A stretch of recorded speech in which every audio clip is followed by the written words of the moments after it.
So tonight's event is made possible by the Kaleidoscope series and as well as the Bay Path University Education and Psychology Department and People's Bank.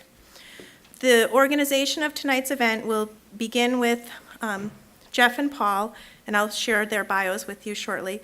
We'll share their story for about 45 minutes to an hour, and then we will open up the floor for questions for about 15 minutes to 30 minutes.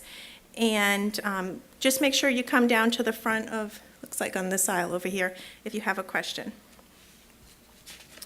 So let me give you some background information on our speakers. And I actually just had the privilege of hearing from both of them at a panel that we just had for students in the education program. And I left there feeling so inspired. So I can only imagine how I'm going to feel at the end of tonight. So thank you. So Kelly Lowenstein is currently a lecturer in the journalism department at Columbia College in Chicago.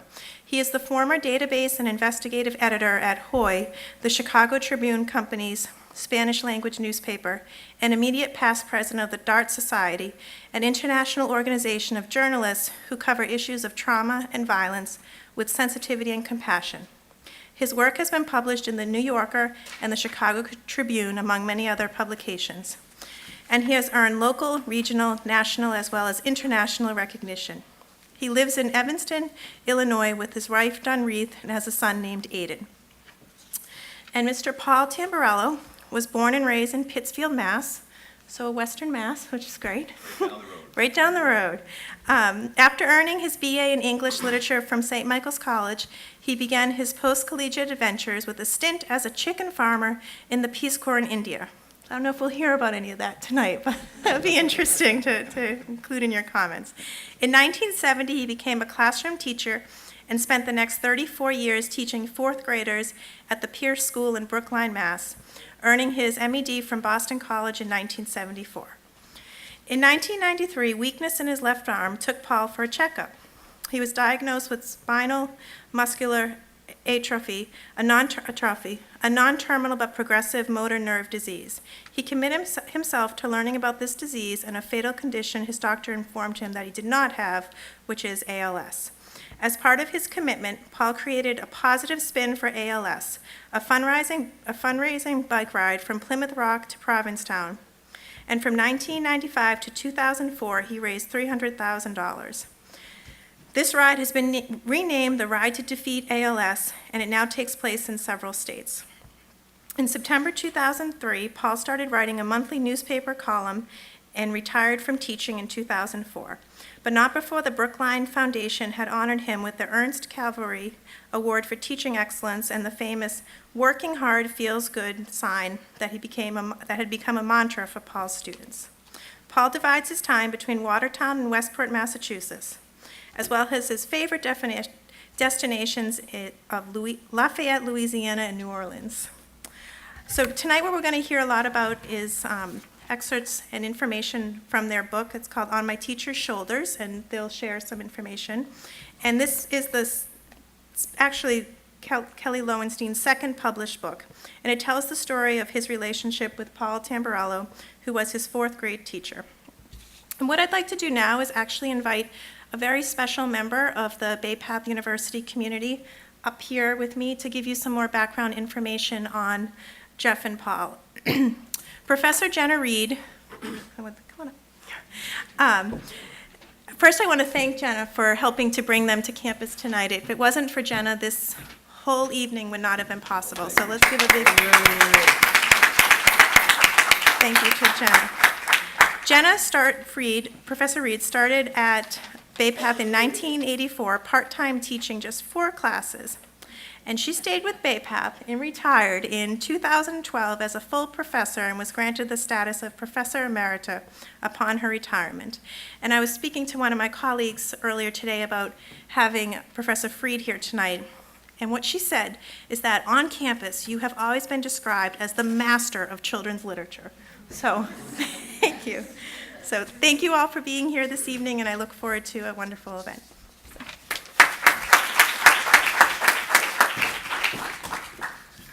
I've only got 4 sentences, but I don't want to embarrass my family or myself, so I'm going to make sure that I look at them.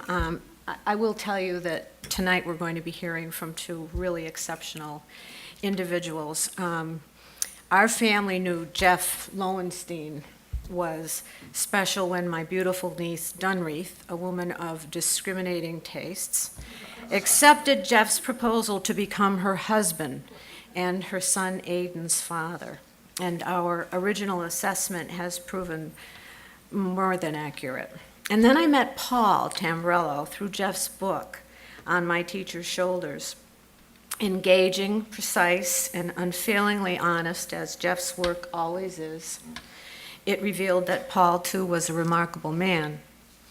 While reading the compelling personal and professional story which Jeff chronicles in his book, I just knew that it should be shared with my colleagues and with students and all who value the dynamics of the classroom and the relationships that it engenders. And I thank Bay Path for agreeing with me and inviting Jeff and Paul to be here with us tonight. Enjoy.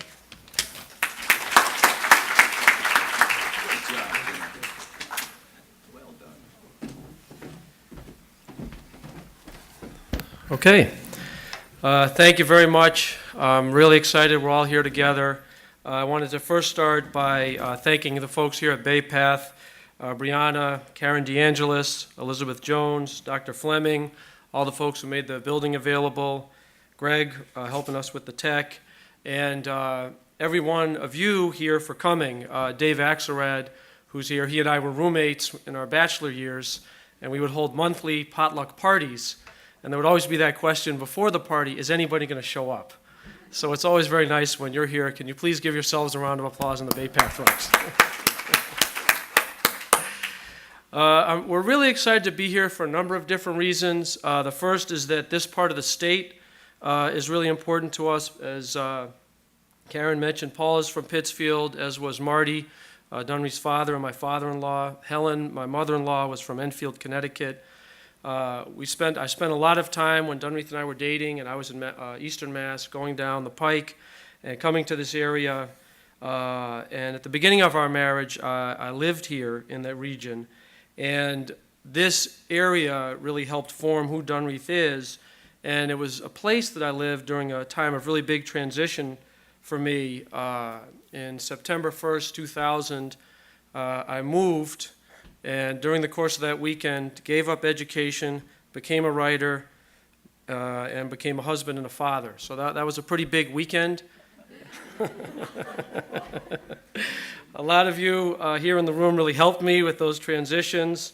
And so the friends and family, folks like Paul and Sherry who are here, Kathy McKenzie, Dunreath, of course, and her family, Sean and Regan are here, Megan and Kristen. So just really being in this part of the state really feels good for the launch of the second edition. And this community in particular here in Long Meadow is really important to us. I taught in 2001 and 2002 at Long Meadow High. The students and I went through the September 11th terror attacks together. Aiden went to Wolf Swamp for 3 years. Dunreath taught at Glenbrook. Looks like Rebecca and Josh came in, and they live here with their 3 lovely children, Jacob, Sarah, and Lucy. So this community is really important to us. And it's also Bay Path is important to us. Shortly after I got married, Jenna had me out to speak to one of her classes. It was my first year of being a husband and a father, and so I was writing a lot about that. And I got a flavor for Jenna's teaching. One of the students came up to Jenna and said, Professor Freed, I have a volleyball game to go to during our next class. And so Jenna looked at her and said, what do you want me to do about it? So then she sort of negotiated something and so on. But it really came from that Kelly grit and straightforward communication style. And Jenna has just been a tremendous part of the second edition of On My Teacher's Shoulders. We asked her to copy edit the book. And so I went to the dentist last week.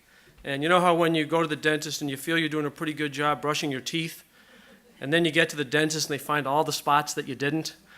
That's sort of like being copy edited by Jenna. Inside the version of the first edition was a Post-it note. And on the Post-it note was all the different pages where there were copy edit issues, and she was right on all of them. So Jenna really put a lot of heart and soul into this, and really appreciate her advocacy and her time and the love and the care that she put in. So can we give Jenna a round of applause, please? Thank you. And Dunreath and I have been married for 14 years, and I've learned that in general it's good not to end your acknowledgments by acknowledging another woman, even another family member. So can we give Dunreath a round of applause, please? So we're really excited that everyone's gathered to celebrate the second edition of this project. I very much enjoyed the panel that we just had, which was talking with Bay Path alums and Dr. Guile, who's the principal at Wolf Swamp here in Long Meadow, and Dr. Welch, who's at East Long Meadow, where Dave works and has worked for a number of years. And it was just talking about teacher tips. And so the difference between the first and second editions is not only improving the copy, thanks to Jenna's help, but also adding about 30 pages of tips for teachers from Paul's perspective, from my perspective, so that the story arc changes not only from this personal tribute to Paul, who's been very important to me, but also has some real practical applications to mechanics of teaching. We're going to do some reading. We're going to show some of what we've put together, and we'll have some time for conversation, and then, of course, we'll celebrate, which is always very nice. I just wanted to talk for a minute about the title, On My Teacher's Shoulders. It comes from the Caverly Award that Karen mentioned in her introduction that Paul won. It's the highest honor that Brookline public school teachers can win, and it's the epigraph to the book. And basically, Paul, in his speech, talked about the Confucian definition of a teacher is someone on whose shoulders you stand and see how far you can see. And so in this book, I'm talking about learning it from Paul at three distinct points in my life. First as a fourth grade student at Pierce School, then about a dozen years later as an apprentice teacher in the same classroom where I'd been a student a dozen years earlier, and then the third time in how he responded to receiving his diagnosis of spinal muscular atrophy. And so this really feels like a good link both to the theme of the Kaleidoscope series this year of owning your story, and it also felt like a really smooth link to the concept of a kaleidoscope. Because as you know, with the kaleidoscope, you just shift the angle just a little bit and you get a different viewpoint. And part of what we tried to do in the book is show how some of the stages that I went through later were things that Paul had grappled with earlier in his life and teaching career. So the story begins at the old Pierce School. I was a student in a class performance of Peter Pan. I was one of the lost boys. That's not changed so much. Marty Connolly, my teacher for second and third grade, was Peter Pan, and Mr. Tamburello was Captain Hook. And if it would be okay, Dr. DeAngelis, could I get the book back, please? Thank you.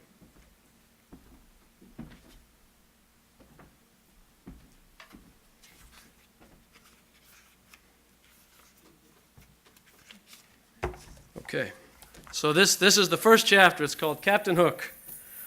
Ahoy, ye landlubbers, Captain Hook bellowed, his shiny tinfoil hook glinting in the morning light. A flowing blue bandana and pirate hat covered his head of thick brown hair. Her lilac perfume wafting gently through the elementary school gym's chilly air, a classmate's mother smiled as she watched his athletic gait.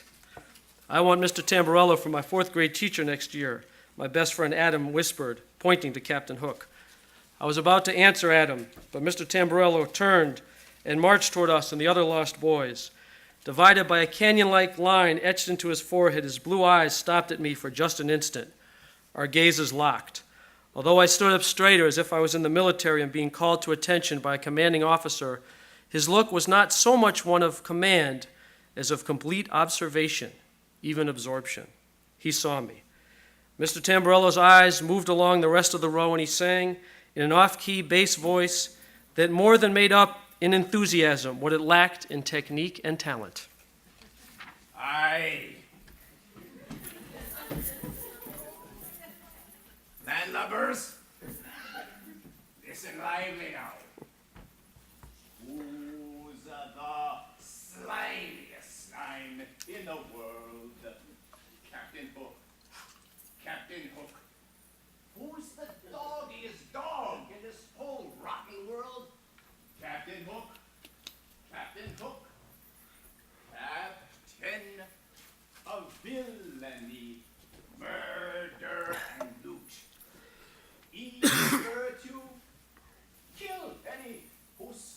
that my hook isn't cute.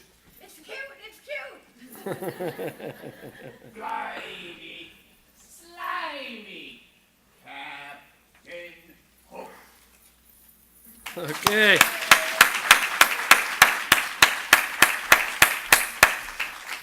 So, wouldn't you want him for your fourth grade teacher? I mean, come on now, people. I certainly did. So I went home, I told Mom, I said, Mom, I want this guy. She advocated for him, and I got him as a fourth grade teacher. But what I didn't realize is that just a couple years earlier, Paul had been a nervous first-year teacher too.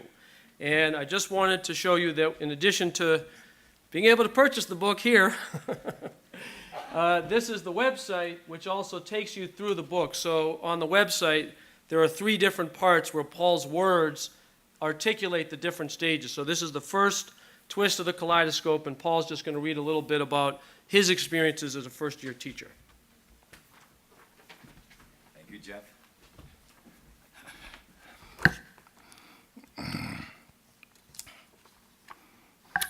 Long speech. So much for being prepared. All right, this ought to go better. 1969. After a few weeks in my girlfriend Susan Strauth's 6th grade classroom as a volunteer assistant in 1969, I was floored one day when the principal, a hotshot Harvard PhD who had observed me work, said, "I have an opening to teach 4th grade next year. You interested?" Little knowing that would become my life's work, and being ignorant of the challenge it would become, I held my breath for a moment and said, yes. 3 years later, after taking classes late weekday afternoons and for 3 summers, I completed an MED program and graduated from Boston College. In the meantime, I was learning how to teach by the seat of my pants and from every quarter I could find. On the first day of school in 1970, I was holding on for dear life. I'd come through the back door. No direct training as a student teacher, no teaching certificate, just a BA in English literature. On opening day, I think my strongest qualifications were a Harris tweed sport coat, Brooks Brothers shirt and tie, and a command of the English language. I might have looked like a teacher, but was in awe of the real teachers who surrounded me. For reasons that defy logic, the superintendent of schools was, the son of the superintendent of schools was placed in my class. I had no idea what dinner conversation was about in the superintendent's household, but job security was on my mind as I sat at my own dining room table. I stayed up every night, writing crib notes for everything. How I'd greet my students in the morning, take attendance, introduce lessons, assign homework, and everything in between. I'm eternally grateful to Peggy Vogel, my 4th grade mentor, a kind-hearted veteran who had been teaching more years than I had been alive. Her wardrobe of wonderfully flowery dresses matched her sunny disposition. I was the only male teacher in the school, and a rookie at that. Peggy took me under her wing and made me her project. She wasn't sure what to make of the new ideas about reading instructions, but made sure to answer my questions and offer suggestions, always with a smile. And having her vote of confidence in me meant a lot. Then there was the manner of managing a bunch of 9-year-olds who, I will add, have an uncanny ability to exploit an untested teacher's insecurity. It felt like a high-wire act, adrenaline-fueled and survival-oriented. The fact that I felt like a fraud didn't diminish the fact that on days that when according to plan, I felt really great about what was happening. Okay. Yeah, no, please. So we didn't know any of that. We really enjoyed Mr. Tamburello's year. This is the first day of 4th grade, and a friend of mine from the class called me the other day, and we were chatting about some work issues that he had. And I said, Scooter, do you realize that Steve Duran, who's the guy on the left-hand side, that he just turned 50 the other day? And Scooter said, I just said, has it really been 40 years since we were in Mr. Tamburello's class? And Scooter's response was, Jeff, I'm not really going to think about that. So we really enjoyed the year. We did science experiments with clay boats where we tried to put as many sinkers in as possible. We had Japanese families, we had timed 100s, and we just had a really strong sense of community. And the second part of that first section I call in between. And this is basically the years after I finished fourth grade, and I would come back and visit Paul in his classroom. And one of the things that you would see is there would just be, as you mentioned, he was there 34 years. So you would just see this gallery of photos from all these different years who would come back and visit him. So this part of the book is called In Between. I visited Mr. Tamburello's classroom after I graduated from fourth grade. His introductions kept me coming back.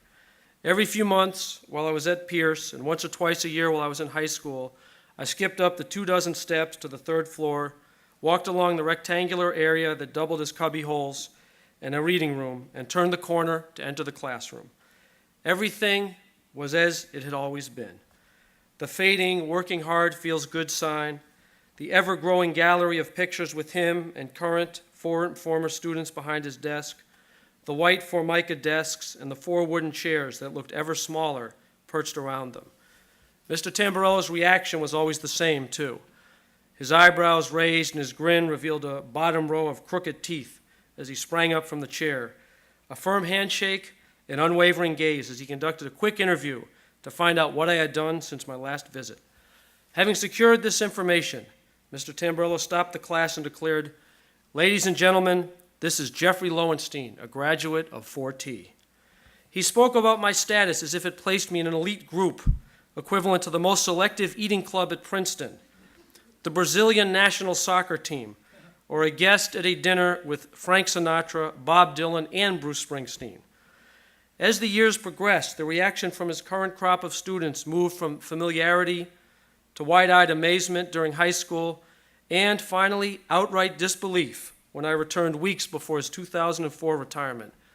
He really is old, one boy whispered, pointing to Mr. Tamburello and looking at my rapidly graying head of hair.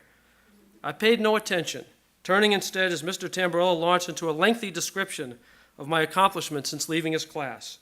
The students heard about subjects ranging from success in and out of the classroom, the doings of my brother, mother, or father. Initially shining with joy at being relieved from their work, their eyes soon assumed an increasingly glazed look at the stream of information being transmitted to them that had no possible application or relevance to their lives. I, on the other hand, hung on each word with the same rapt attention with which Tom Watson and Huck Finn listened to their eulogies. A twinge of disappointment always passed through me when the speech ended. "Thanks for stopping by, Jeffrey," Mr. Tamburello said, asking a final question or two before walking me out and returning to his students. So that sense of community, that sense of belonging, that sense of being known, that was really an important part of the first section, the first twist of the kaleidoscope where it was really Mr. Tamburello to me. The second section is a move, and that basically is after my parents in February 1986 had a very serious car accident. They were driving on a road coming back from New Hampshire, and the car swerved, and it was a snowy day. The car swerved into oncoming traffic, and a car with a snowplow hit my mother's side of the car. And the only reason she was given a 1% chance of living was because the paramedics were already out on the road because there had been other accidents. So they heard the accident happen and got there right away. So I was a junior at the time at Stanford in college. So I stopped out and came back home and really wanted to be there for my family. And then the principal of Pierce School brought me in. Al Fortune, he just passed this year. He was a tremendous influence on the whole community. And he talked to me, and he was a big guy. He'd been a professional football player.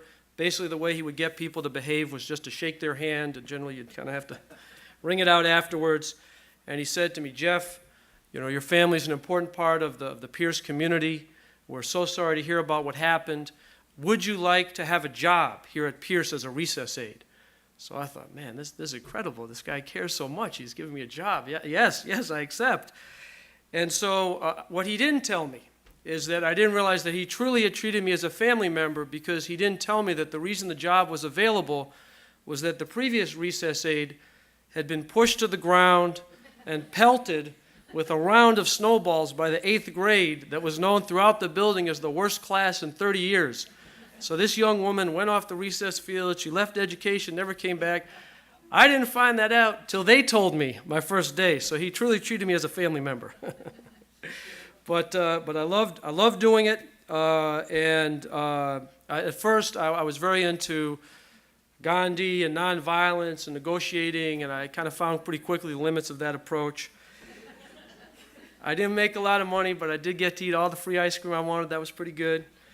And I basically, after a several-month stint, decided that after I went back to Stanford and graduated, I would like to come back and work at Pierce. And so I talked to Paul about potentially working in his classroom. So during that time, I'd worked in Paul's classroom, a number of different classrooms, but I asked him if I could essentially be an apprentice teacher in his classroom. And so the second twist of the Kaleidoscope is my kind of coming back and being in that class. And then also Paul, at a much different stage of his career from what we just heard about, now he's a veteran teacher, 17, 18 years under his belt, how he responded to that. So I just want to turn to Paul for this section.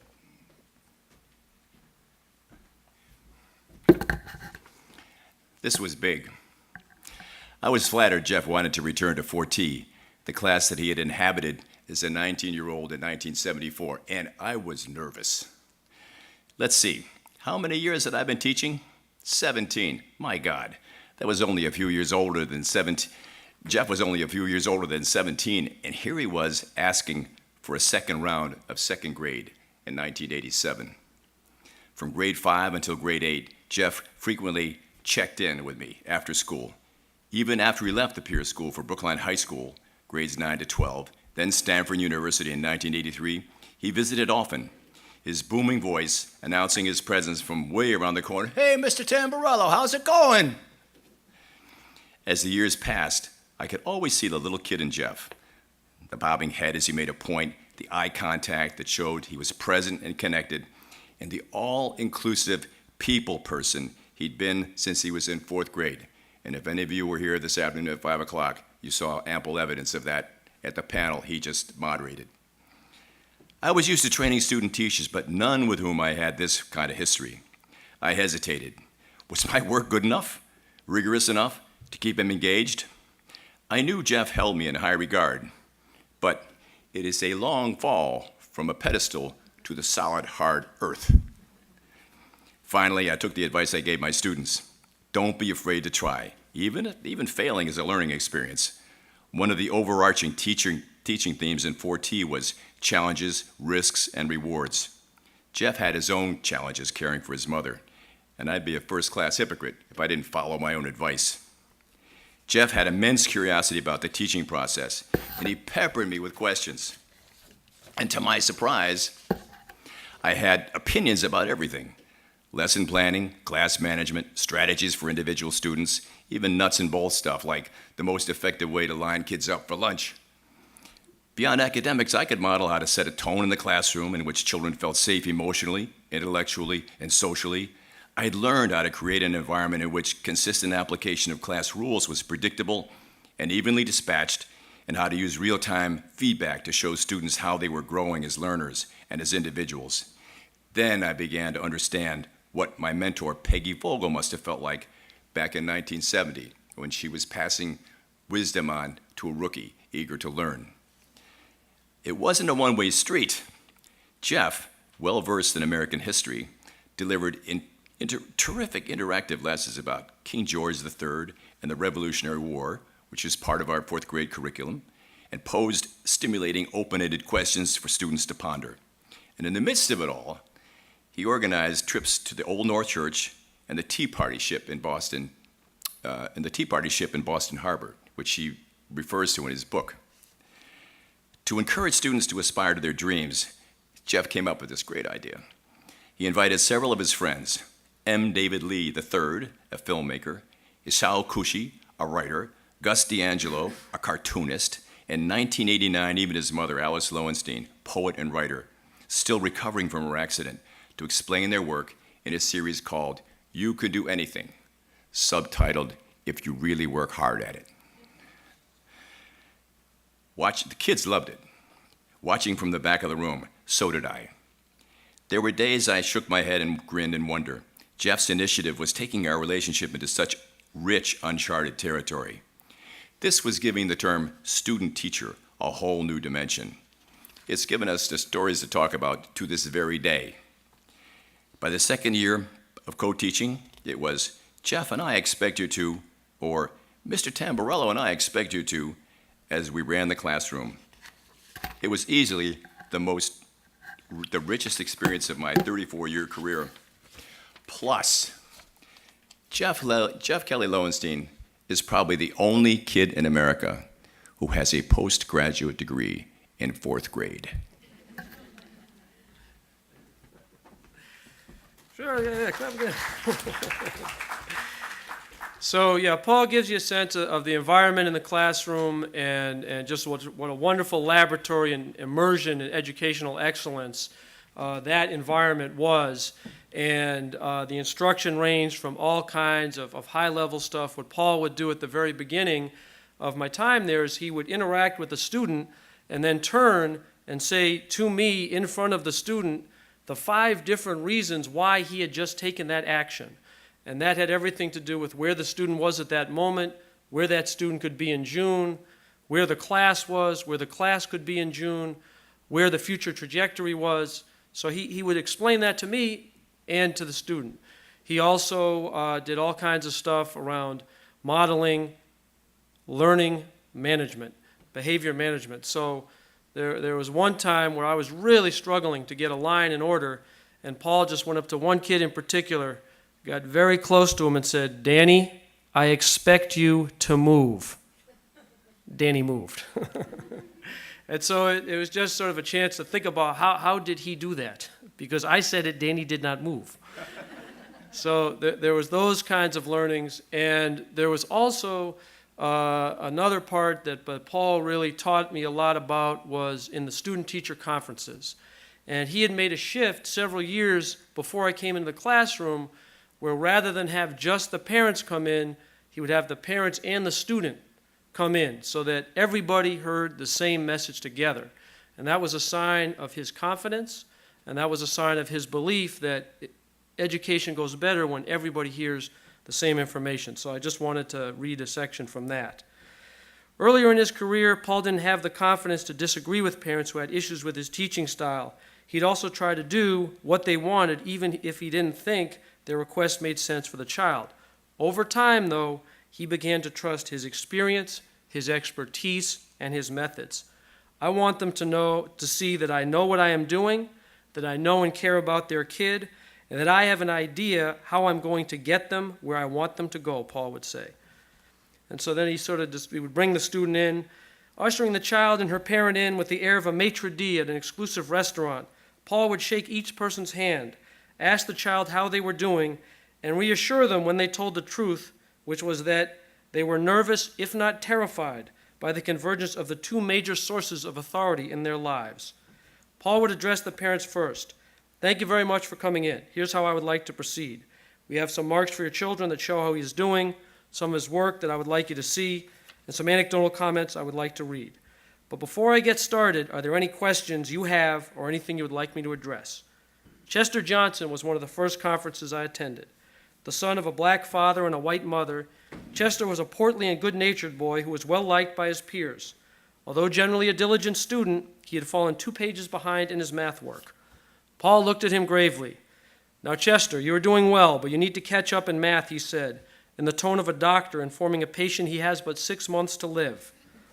"You are only a page or 2 behind now, but if you don't catch up, you will fall farther and farther behind." Paul continued in this vein for several minutes, painting a scenario that, although he did not explicitly say it, could easily be pictured to involve unemployment, future stays at homeless shelters, and an incurable drug addiction, all stemming from Chester's failure to stay current with his math assignments. Chester absorbed this news with comparative equanimity. His eyes widened at being informed of his impending doom, absent higher levels of math diligence, but stayed dry. His mother's, on the other hand, did not. Her lip quivered anxiously like a worm wriggling on the end of a fishhook. Her brown eyes filled, then released, tears on hearing about Chester's life trajectory. She did not weep, but rather cried gently, with a restraint based both on the conference's public setting and the profound hope that her son's demise could be averted. Chester, seeing his mother dissolve, apparently felt permission to express his own inner qualms and joined her in shedding tears. Both Johnsons then sat on the opposite side of the table, 2 minutes into a 30-minute conference, giving their tear ducts a solid workout. Paul did not flinch. He reached behind his desk, found a box of Kleenexes, and extended it to Mrs. Johnson. "Would you like a Kleenex?" he asked. He spoke gently, as if breaking down in tears at your child's teacher conference was the most normal thing of the world. Indeed, as if the majority of mothers with whom he met burst into tears. And it sort of goes on from there, but basically the bottom line is Chester made up the work by the next day. So this was one, and it went pretty smoothly. Then there was one conference that Paul and I still talk about 25 years later, Timmy Reese. Then there was Timmy Reese, a hearing-impaired and soft-spoken boy. Timmy had arrived with his father and younger brother James from Oklahoma when Timmy was in 3rd grade. Timmy had a head of thick, often unwashed brown hair and an endearing smile. Although intelligent, he was highly disorganized and obstinate about not doing his homework. He did not realize that in Paul he was dealing with someone equally stubborn. The family had lived out of their car for weeks before his father was able to secure sanitation work from the town, and the family could find an apartment in a local housing development. A mustachioed man with a tightly clamped jaw, Mr. Reese trudged into the classroom and sat at Paul's desk, hostility pulsing through his glare and folded arms. "I don't like what you people are doing," he declared. "Mr. Reese, I am not you people. I am Paul Tamburello. And right now I get the feeling you don't think I know how to do my job," Paul answered. "I've been teaching for 18 years, and I know how to teach kids." The two men looked like dogs, eyeing each other, snarling, defending their territory, ready to pounce on any opening the other provided. Mr. Reese did not respond, but unfolded his arms slightly. The conversation continued, with Paul trying both to inform Mr. Reese about Timmy's performance and to enlist his help in moving Timmy forward. Mr. Reese refused to budge. The vein in Paul's forehead throbbed more and more vigorously. "Mr. Reese, I'm going to be honest with you," Paul said toward the end of the conference. "There are times where I'd like to grab Timmy, put him across my knees, and give him an old-fashioned spanking, but it's not worth my job." Paul's frank talk startled Mr. Reese, whose eyebrows jumped up as if standing at attention. He unfolded his arms and leaned forward, finally willing to talk about how to help his son do better. So they set up a homework log, and Mr. Reese didn't follow through, but Paul's commitment to having Timmy see him as successful did not end. Near the end of school, days later, a call from the office came to dismiss Timmy before his dad was picking him up for a doctor's appointment. Timmy was overjoyed, knowing that he missed cleanup time and the customary end-of-day routine of explaining and distributing homework. "Ha! I'm leaving right now, and you don't have time to give me homework," he said with a huge, feisty grin. "Yes, Timmy, you do have a homework assignment. Breathe." A brief silence. "No, no," Timmy answered, his voice carrying a hint of his southern origin. He then sucked as much air as he could into his lungs and held his breath. The next morning, during the homework check in the meeting, Paul called Timmy's table up to his desk to check. "Timmy, did you breathe last night?" Then he put a check next to his name in the homework log and moved on to the next student before Timmy had a chance to contradict him. So that was the kind of environment, success at any cost. And so at the end of this second section, the second turn of the kaleidoscope, I was going off to work with at-risk youth in Southwest Virginia, and Paul organized what he called a wraparound hug. Now, Pierce was an open school, so there was a whole ceremony in the library where all the different kids from the school came, and there were cards and speeches and so on, and it was just a tremendous affirmation for me of kind of what I had done and who I could become and the growth that I had made. So that was sort of the end of the second section. And the third section, the third twist of the kaleidoscope, is Paul really helping me to give strength to spread my own wings and to own my story. And Paul really started to own his story after beginning to write appeal letters after he was diagnosed with spinal muscular atrophy. And I talk in the book about kind of my response to that and how emotional it was, how I didn't know what was going to happen and so on. And Paul responded, and it was very interesting because when I had been teaching toward the end of my time there, I'd asked Paul, I said, "Hey, you know so much about teaching, it would be great if you could write," but Paul wasn't there at that moment. But through this process, he responded not only by starting the Positive Spin for ALS, but putting out appeal letters. He started a whole system of honorary riders that he would take with them, and a whole ceremony in Provincetown at the end of the ride where he would read their names. And so that response and that kind of integration of personal physical struggle with public persona and bringing that into the classroom, that was sort of my third type of learning. So I just want to turn over to Paul to talk about his diagnosis and the positive spin that he created. Thank you, Jeff.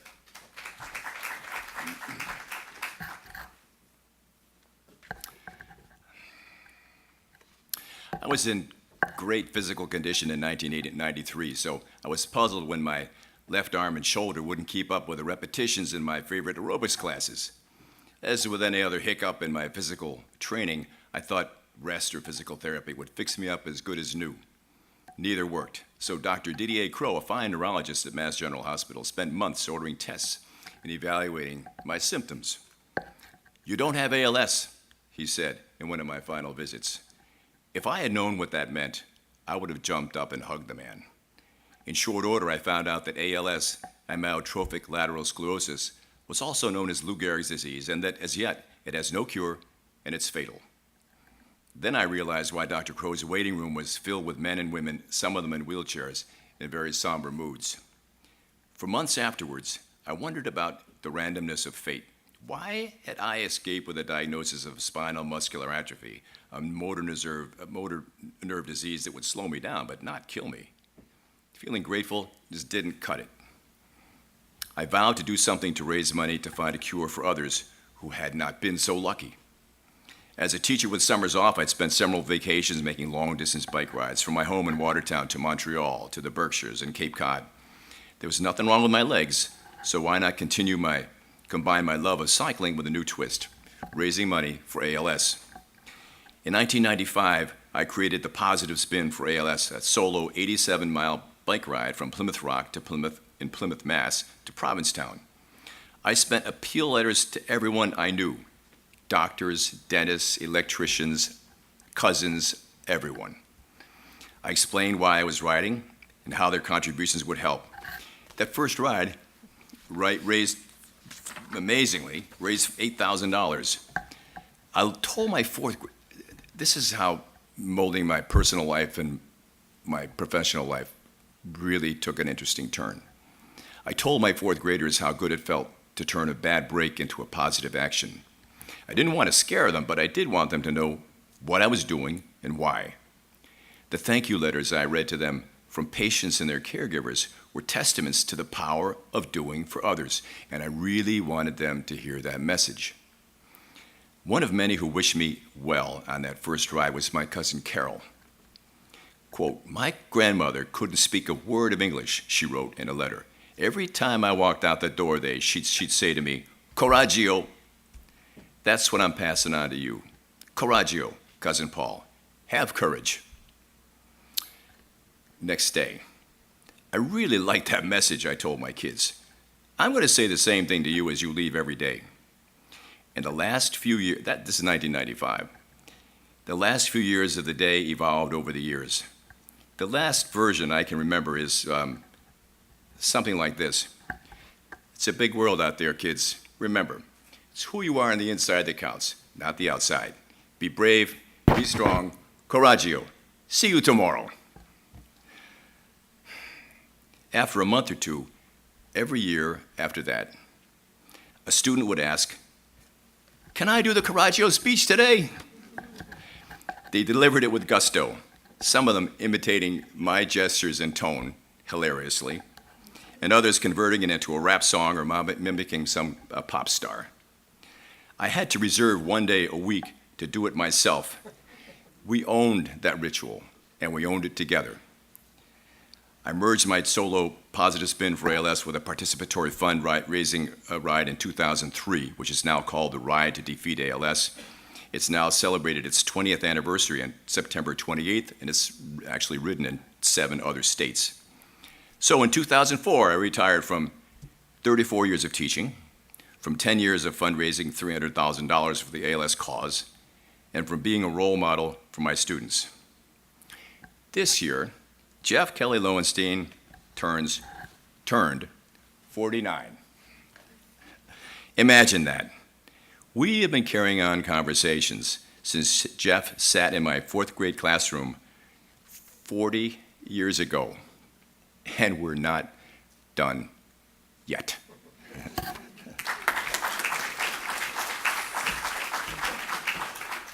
So while Paul was doing the positive spin, I thought there was a way that I wanted to try and contribute in some way and join in. So I talked to him in 1998 about potentially joining him, and at that point he was saying that it was sort of his project and way that he wanted to contribute.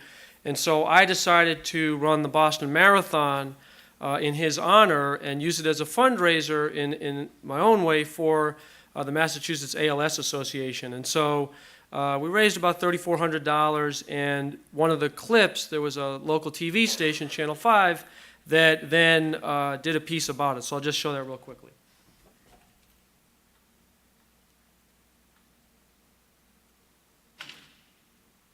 Curtis introduces us to Brookline resident Jeff Lowenstein, a bandit hoping to raise money in honor of a teacher, colleague, and friend.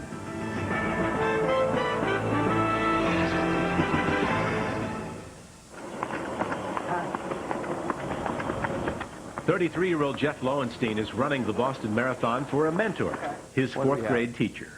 Growth. Paul Tamburello, who's been teaching in room 4T at Brookline's Pierce School for 29 years. I have to have a bedrock belief that the kinds of things I do today with my students around me are going to, by that modeling, it helps them to lead the kind of life I would like them to lead. I want to introduce you to a very special guest, a graduate of 4T. 25 years after he graduated from 4T, Jeff Lowenstein is an educator too. He still visits Paul's classroom to tell students what important lessons he learned there about hard work, achieving goals, and self-confidence. I remember that Mr. Tamburello really cared about us, and he had high expectations. There have been 3 distinct periods where I've learned from Paul. First as a 4th grade student, then as a student teacher, apprentice teacher in his classroom, the same classroom where I was a 4th grade student, and now in his struggling and grappling with his condition, spinal muscular atrophy, with dignity and grace. Paul's deteriorating muscular condition is manageable, but before the diagnosis in 1993, doctors warned him he might have ALS, the debilitating, fatal condition also known as Lou Gehrig's disease. It became very clear to me that I had dodged a bullet. Which brings us back to the marathon, the teacher, and his mentor. Jeff is preparing to run the marathon as a fundraiser for the ALS Association. He's following in the footsteps of his teacher, who for the past 5 years has put his own physical problems aside to raise more than $55,000 for ALS through his bike-a-thons from Plymouth to Provincetown. Confucius said of a teacher, someone on whose shoulders you stand to see how far you can see. And I've stepped on his shoulders 3 different times, and each time I've been touched by how far I can see. Mr. Tamburello cared about us, and he wanted our education to help our dreams come true. For Paul, students like Jeff are a teacher's dream come true. I consider Jeff my walking, talking Lifetime Achievement Award, because he really is a metaphor for the kinds of things I like to think that I accomplish inside this classroom. Now, bandit though he may be, Lowenstein hopes the money he raises for ALS will also raise awareness about the devastating disease. Another example of the devotion and determination that captures the spirit of this marathon. And we hope you'll join us for the best Marathon Day coverage around. We'll be on the air from 9 a.m. straight through until 3 o'clock Monday afternoon. Okay, and so the book ends in this third twist of the kaleidoscope with my brothers and I and Pam Redlener, who was a friend and colleague, setting up an award in Paul's name at the school that we announced at his retirement party, and Dunreath and I flew in to surprise Paul. So the last section that I'm going to read from the book is this section. We went there, we surprised him, I gave a speech, and then this is about Paul's speech toward the end of the book. I walked over to the table where we had been sitting, and we hugged each other tightly, and then Paul rose to give his speech. It was a long one, but no one minded. Paul had earned the right to take us back to the 60s and the love that was in the air.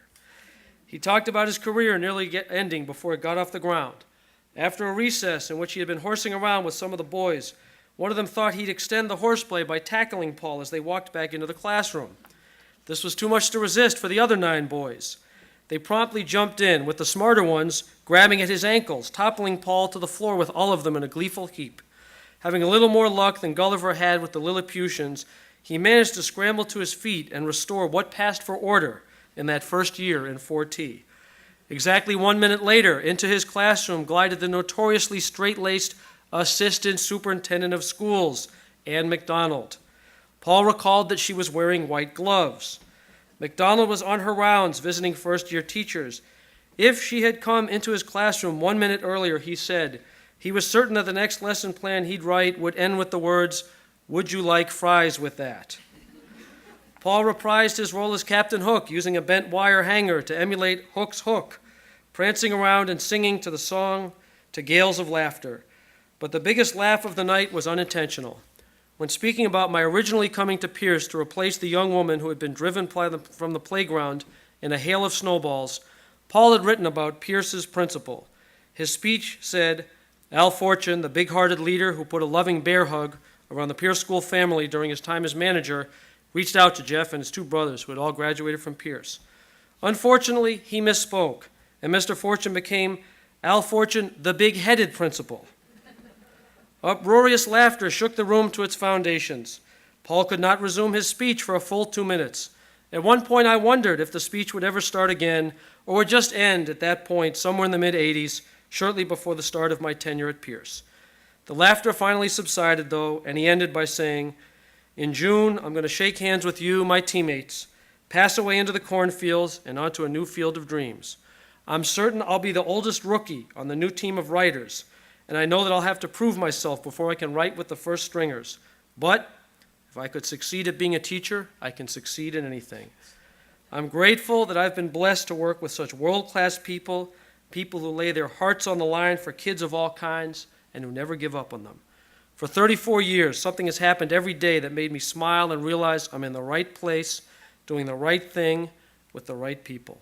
I'm really going to miss that, and I'm going to miss you.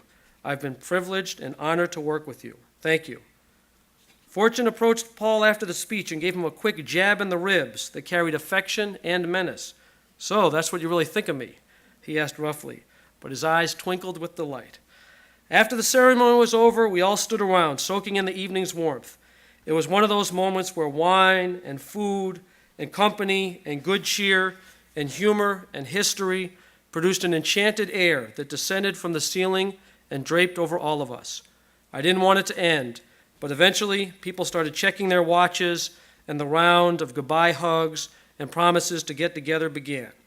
Paul and I walked out together with Dunreath and Nona, 6th grade teacher, and John. The air was warm, the sky was clear, and the stars glittered and shimmered above us. We hugged each other one more time. It was a hug that encapsulated 4th grade and the return visits and Mom and Dad's accident and working in his classroom and 12 positive spins and 2 marathons. It was a hug that covered the 30 years since I had first seen him as Captain Hook to his rendition not an hour earlier. It was a hug that covered the time from him being Mr. Tamburello to Paul to PT, from teacher to mentor to friend to fellow traveler on the road of life. I looked at my wife and brother and gazed at the starry night and saw farther and wider than I ever had before.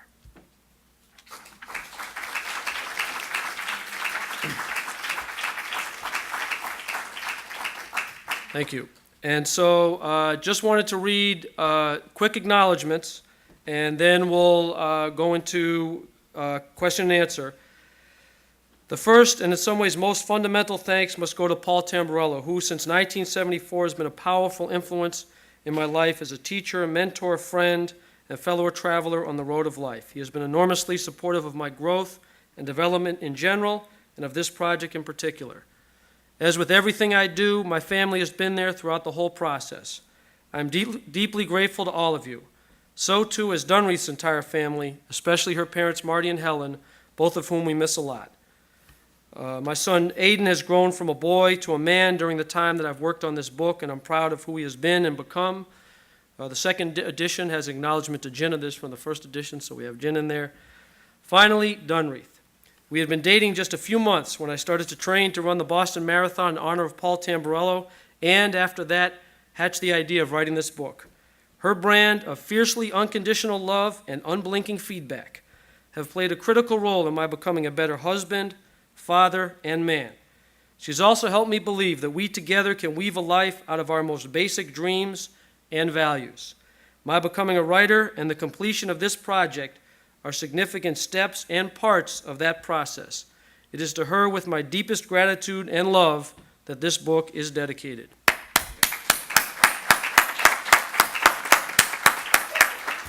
Now, the nice thing about dedicating a book to your wife is that on those rare moments when she's a little upset, I can say, but honey, remember the book. Remember who it's dedicated to. So I tried that the other day, and she looked at me and she said, honey, that shit has been cashed. So thank you, honey. So we really appreciate your sticking with it. We'd love to hear questions, comments, discussion. It's a group experience, so we'd just love to hear anything that you have to say or any questions or anything like that. But thank you so much for your attention. Yes, Dave. I have a question for Paul. 34 years, that's a long time to teach. Not sure I'll ever make it that far, but what do you miss most about being a teacher? You know, it's funny, if you have... And you're not allowed to give a one-word answer. It's for me. I had a very rewarding career. I felt really good about what I had done, especially when I looked at the arc of my career from the beginning, when I really just knew next to nothing. My heart was in the right place. I knew I was a good-hearted, fair person, but I had no tools.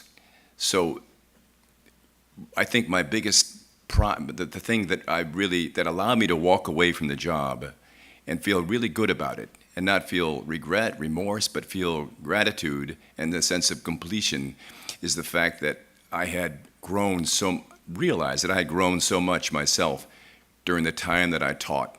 I'd learned so much. I'd gotten so much help from so many people, and I'd been able to turn it around and in turn mentor student teachers for many years. I think since 1972 I began to have student teachers myself. So when I looked at the whole arc of my career, where I started, how I evolved, and where I finished, I was able to leave feeling that the experience was complete. I didn't miss it. I felt really good about it. But when I walked away, I knew I walked away from something good, something I'd done well, and something I could just put the cap on.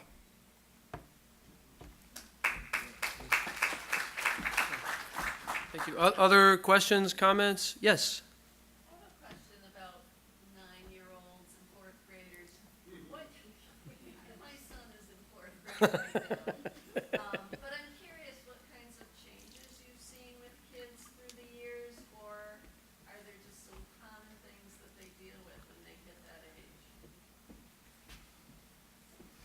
Well, first of all, I've been out of the classroom since 2004, so you have to consider that. But the one thing is, no matter what, no matter the fact that the 9-year-olds I had in 2003 and 4 knew a lot more about life, and very explicitly, I mean, knew a lot, had seen or heard about things that the kids in 1970 had never seen or heard. Just being exposed to normal news, they just were exposed to so many more things that you would think would advance their sense of maturity. But the fact is, no matter what, 9-year-old kids are still 9-year-old kids. They still were childlike. They responded to the same things. I could goof around with them and have a sense of humor.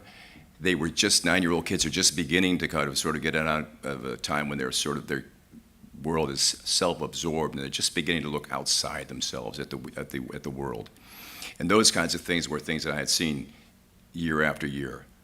So I think in many regards, some of the very basic things about them didn't change. What did change and helped me was, over the years, learning how to manage and create a classroom climate and a culture inside a classroom that really matched what my ideals were and matched what my mission was in becoming a teacher. And looking forward, having some small part in creating a kind of a citizen that I wanted to have as part of our country. So I'm not sure whether that answers your question, but that's the one I'm going to give you right now. Other folks, questions, comments, discussion? Yes? Hi, so I'm in Professor Freed's class right now. Oh. And we actually have a project due in 2 weeks, and we're looking into how education has changed from our decades, the 60s area, and how it's changed to today. What is your view on that?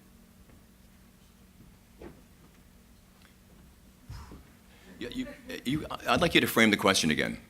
Okay, so how would you say that education has changed between the years of like the 1960s, early 70s to now? Oh, okay. I think that was answered earlier when I had a discussion actually with David. One word I could start with is data. I think and mind you, I've been out of this is important to know because I've been out of the classroom. Tell me your name again. My name is Caitlin Rogers. Caitlin, I've been out of the classroom now for 10 years. During the time that from the time I began until the time I finished, we did have statewide testing. We had the MCAS system and so forth. And so we were beginning to deal with data. So, but at the time, it was something that we could actually manage to do within the framework of the class life. Right now, I think the biggest difference between when I left and now is the emergence of data and what the impact using data, or having to use data, has upon classroom teachers. I really can't comment it any deeper because I've been away for so long, but I know that I would say that the emergence of data and the impact it has on teaching and learning is probably the biggest difference since I have left, and the biggest difference since the 1960s.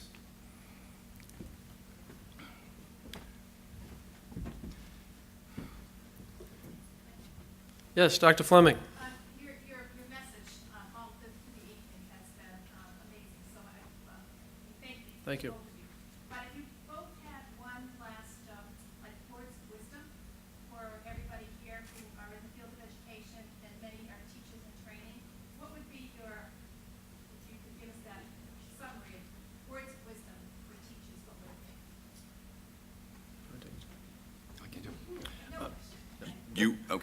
I'll go for you.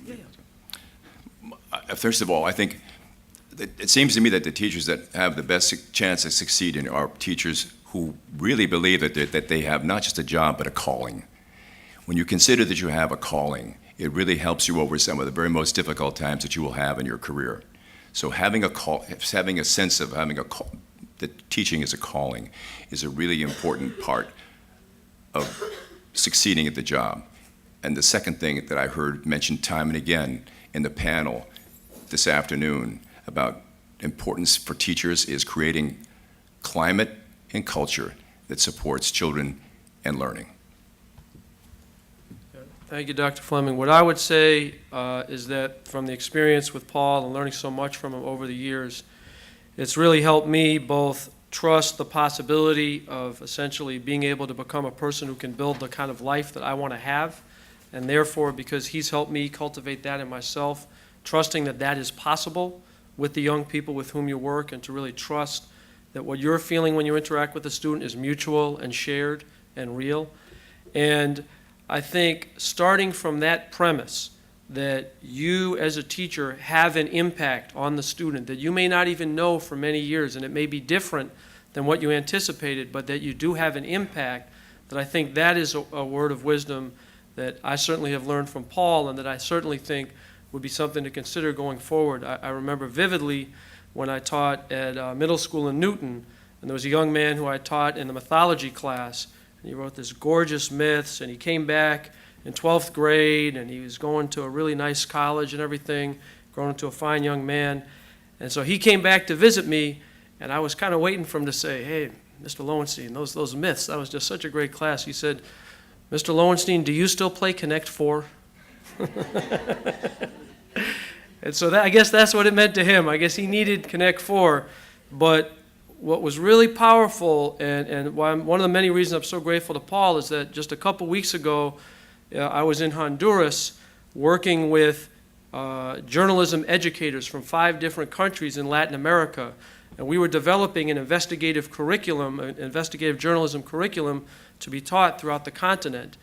And what I did at the end of the day, I sort of listened to what they were about, then we went through the process.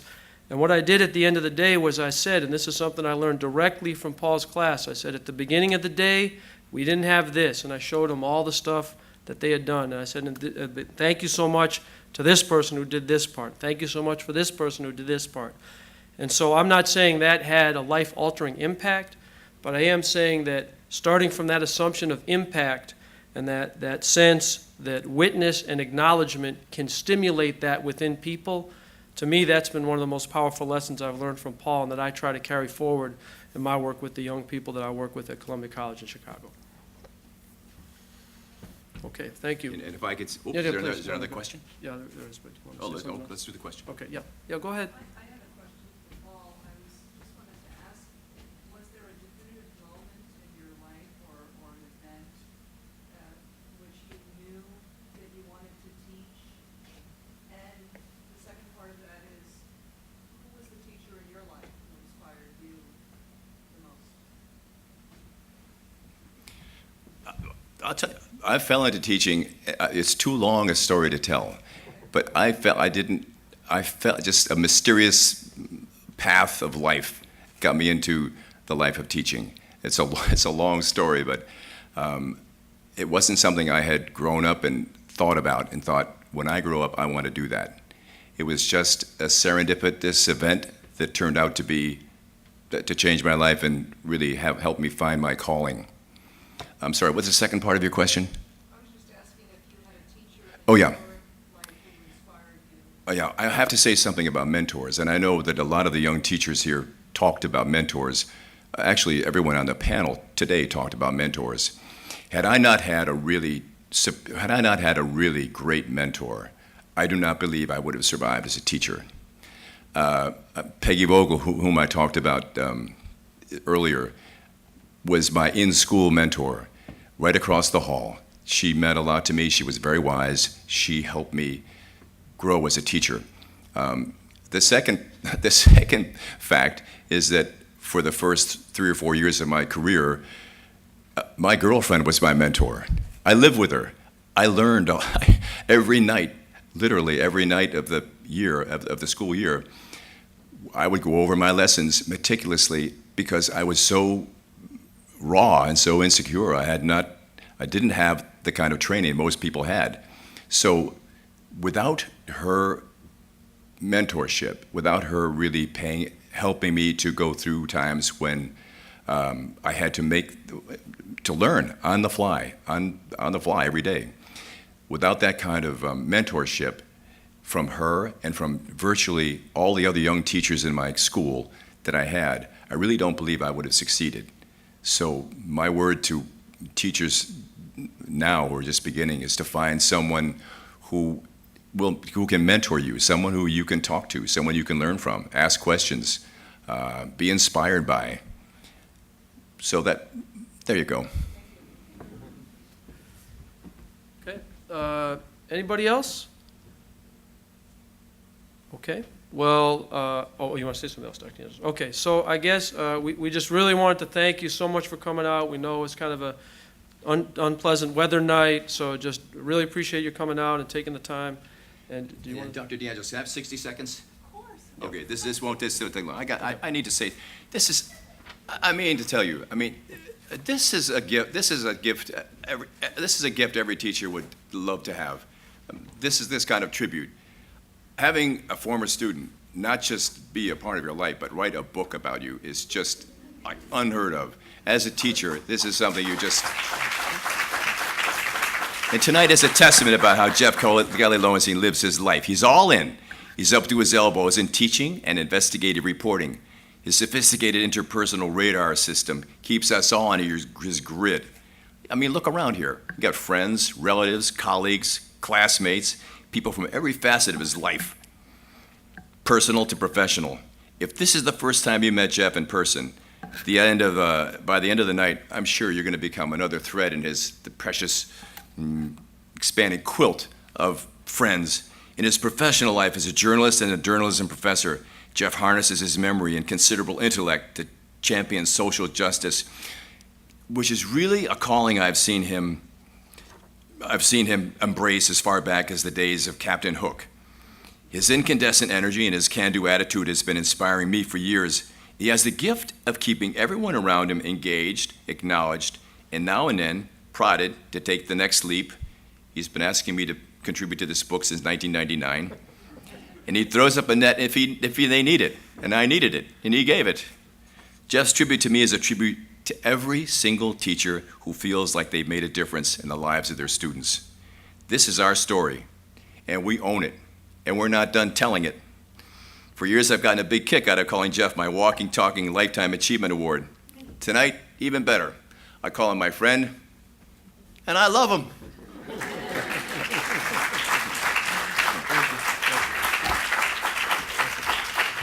Thank you. Thank you very much. I think we're getting pretty ready to close. I know Dr. Angelis wants to say something, so so that's great. And again, just thank you so much, and I'll turn it over to Dr. DeAngelis.